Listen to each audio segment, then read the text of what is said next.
Hi gals, it's Kristen, and I'm here for my 39-week update. As I'm filming this, I'm actually 39 weeks and 5 days, so I'm getting pretty close to 40 weeks. I'm very happy that baby has decided to stay in at this point and can say that I pretty much feel like I'm ready for baby to come whenever baby decides to come. I've done last minute grocery runs and all that kind of stuff, and I'm kind of at peace with things the way that they are. So let me see if I can give you an update since last week. I'm still feeling pretty good. I am really hot today because it's like in the 90s here, which is not normal for northern Michigan in September. It's supposed to be this hot until like next Wednesday. I really don't want the baby to wait until then, but I am really not looking forward to giving birth in heat like this because we don't have air conditioning because you don't need it very much in northern Michigan. It's usually only this hot for a few weeks in the middle of the summer. It's usually never this hot. So anyways, never this hot in September at least. My husband was reminding me that when our fourth baby was born, Galen, he was born in late October, that we had a couple of weeks where it was pretty hot. And I know he's right because we have pictures of me right before giving birth to him wearing a tank top, but man, it feels so ridiculously hot. So I'm mostly just hot. Otherwise, I feel okay. I feel like my belly is huge, just way sticking out there, and the baby feels pretty low, quite a bit of pelvic pressure. It doesn't feel quite like the bowling ball feeling it did even 2 weeks ago. I had a prenatal appointment today, so last week my prenatal appointment got canceled because my midwife was sick. This week, my prenatal appointment got canceled because she was at a birth. So the practice that I'm a student with, and that's my midwifery practice, has had 3 births this week.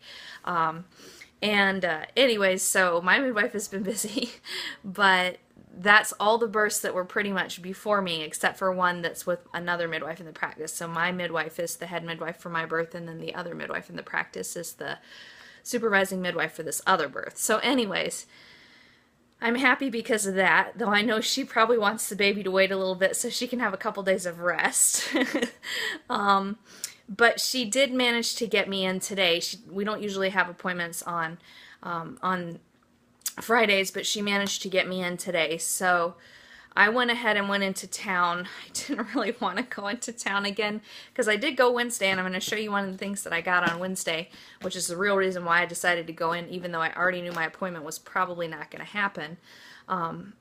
But I went in today because I really, really, really needed to talk to her because my last appointment had been the home visit, which, you know, was an okay visit physically, but it was a hard week for me that week, and I really wanted to be able to talk to her, and we've had, actually the beginning of this week was really tough for me emotionally. I feel like maybe I need to have some sort of emotional thing before labor begins, because I remember something like this with Sadie too. But the last couple days have been better. Yesterday was a holiday for us, and so I just kind of rested and dozed, and I took a bath for as long as I could stand it, but it was so hot. But a cool shower afterwards felt really good, and then I took a nap. And so, I mean, I'm feeling good. Like, physically, I feel good. I really haven't had much heartburn because the baby is pretty low. I have had, like I said, the pelvic pressure.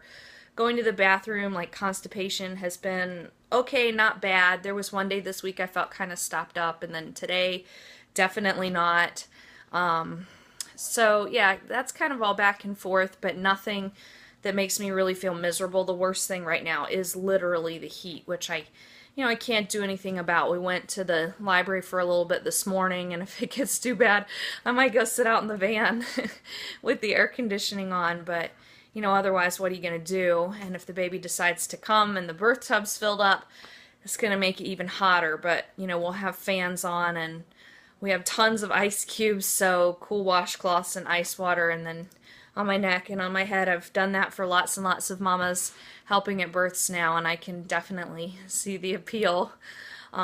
So anyways, yeah, I guess physically I do really feel good. I don't really want to be doing a 40-week update next week. I'd rather be showing you a baby, but we'll see what baby has going on. I feel like I've pretty much finished up all my projects to the point where I'm satisfied. If you guys are able to see this before it ends, the Ultimate Healthy Living Bundle sale is on right now. I think if you go to birthbabylife.com/bundle, I'll try and remember to check that link right after, but I think that link probably still works. That'll get you to my page about the bundle sale. It's an amazing collection of resources for your family. I'm super excited that that's going on right now because my class, Feeling Great, is being featured as part of the bundle. And there's a whole bunch of other stuff that I've actually been using as I've getting ready for this baby, because being an author in the bundle means I got, kind of first dibs on it several weeks ago, including the bonus items. But that was like my last big project, was getting ready for the bundle sale, making sure that everything was ready to go for that. So I've really been taking it easy. I mean, I have other things that I could be doing, but I've kind of chosen to not really do it. The biggest thing that I have been doing is like nesting kind of stuff, like organizing in the house and puttering. I think I mentioned before that I've been adding little things here and there to my birth kit, and today when I went out for that appointment, I stopped at the pharmacy and got a thermometer because I realized I didn't have a thermometer, which is something you want. You don't need it like really during labor, but after a home birth, you check baby's temperature and mom's temperature every 4 hours or so for the first couple days, and I realized I hadn't put a thermometer in there yet, so I went to get my thermometer and its batteries were dead, so I figure, well, probably just as inexpensive to go buy a new thermometer as to try and figure out how to get batteries in that one, because it's just a regular mouth thermometer. We do have an otoscope, but I don't like using it on new babies. So anyways, or I guess, well, I don't know, an otoscope is the one that you look in, but anyways, it's an ear thermometer. So I got that, and so that's in there now. So I feel like every time I look at, I like to actually sit like on, I'm pointing over there because that's where all my stuff is. I sit on the end of the bed, on the other side of the bed. I actually record these videos on Scott's side of the bed. But anyways, I sit on the other side of the bed, and like as I'm getting ready for bed at night, just looking at all that and seeing that it's there and that it's ready makes me happy. And I've got like the birth tub and the car seat and everything else kind of set up over here on our cedar chest. So that makes me feel good too. So I've really been trying to take it easy, especially because I haven't probably taken it easy. I definitely haven't taken it as easy as I should have this entire pregnancy. So I'm just trying to make sure that I do. Like I said, Monday and Tuesday were really rough days for me. We had some issues with one of our kids. Just, he was being a normal teenager, grouching and grumbling about his life. But, when you're days away from labor and like who knows what's going on hormonally and everything, it was just like, it was really, I feel like I resolved it with him okay, but I couldn't like just let go of his emotional outbursts the way that I'm usually able to do. Just kind of, that's his deal. It's okay for him to express emotions as long as he does it respectfully. It's okay for him to have an opinion as long as it's respectful. Usually I've gotten pretty good at, just being like, okay, you gotta be respectful, we might need to take a break, and just letting it be, and also trying not to get into like a long lecture. But I kind of let it get to me and ended up lecturing him too long, and then I was really frustrated and exhausted, and then later that night he was a butt about something else, which was like, I do not need that. And then the next morning my 6-year-old ended up having a meltdown over something involving my 4-year-old and my 2-year-old. They were at it, but like a normal kind of spat, and then I think she decided to intervene and she got fussed at for, anyways, it was just a mess. And she got fussed at by Scott because he just saw her snatching something from the 2-year-old, which was actually belonging to the 4-year-old. And anyway, so she came back in the house and was like having a complete and total meltdown, which is really not very characteristic for her. And I actually was in another room, so I figured I'd let her kind of calm down, but she didn't calm down. She just kept getting more and more hysterical. So finally I had to go in and be there with her and get her calmed down, which was, anyways, so that was just like a day and a half that were really horrible. Now, the Tuesday afternoon went better and Wednesday went better. But that was just really, really rough. And it's, I guess for me, the hardest thing with a situation like that is when I can't just let it go really quickly, I end up getting to a place where like everything that's a stress in my life starts weighing down on me. Like I start thinking about things that aren't even kid related, like finances and apprehensions about the baby and this, that, and the other. And it's just like everything, and it feels like kind of like a downward spiral that's hard to stop. And like I ended up on Tuesday around lunchtime like kind of sobbing in the bathroom, and Scott came to find me and check on me, and I told him, you know, like I feel like it's just all weighing down and I don't know how to feel better. And I had been trying to actually lay down and take a nap when my 6-year-old was came in having the meltdown. So he's like, well, you nap, I'll take care of lunch and everything. And that I think really helped, was laying down and resting and all that kind of stuff, saying some prayers and everything. So anyways, that was the emotional thing. And like I said, the last few days have been better. Still a little bit of ups and downs. It was good to talk to my midwife today because I was able to talk to her about some of those emotional ups and downs, and it's always good to have her listen. But otherwise, I think I'm really just in waiting mode right now. Really wish that the heat would break, but I know it's probably not gonna before the baby comes. So I'm about to go work on dinner, which is actually a dinner that I had planned on. I think I'm probably gonna be able to triple it. A chili, which is not really great. I actually made a totally cold dinner last night, but you know, I really wanted to make this to get some food in the freezer, and this is probably not the best of dinners for a hot night, but we're gonna eat it and survive anyways. And then with tomorrow being Shabbat, we'll have cold lunch, which will be nice. And I might try and do a cold dinner as well. I had been getting the crock pot back out since the weather had started turning, but probably not tomorrow. So anyways, let me see. I had a couple things I wanted to show you. So one thing is this is a baby registry present that I got, and it's pretty cool. I'm really excited to have gotten this.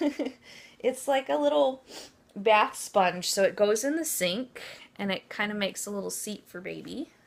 It's like a flower, so it's hard to gather all together, but it makes a little seat for the baby. You put it down in the bath or in the sink, and then it's all cushy. You know, the like petals can be molded to be right behind the baby and everything. So that's kind of what it looks like unfolded.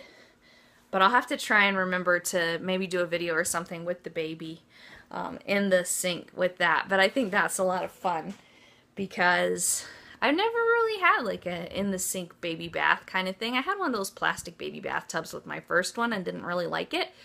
I've always done sink baths with my babies instead, or I've just taken them in the tub with me, but once they're a little bit bigger I put them in the sink, and so I like the idea of having something like this to help hold them up in the sink. So that was fun, so thank you for that one getting sent off the registry.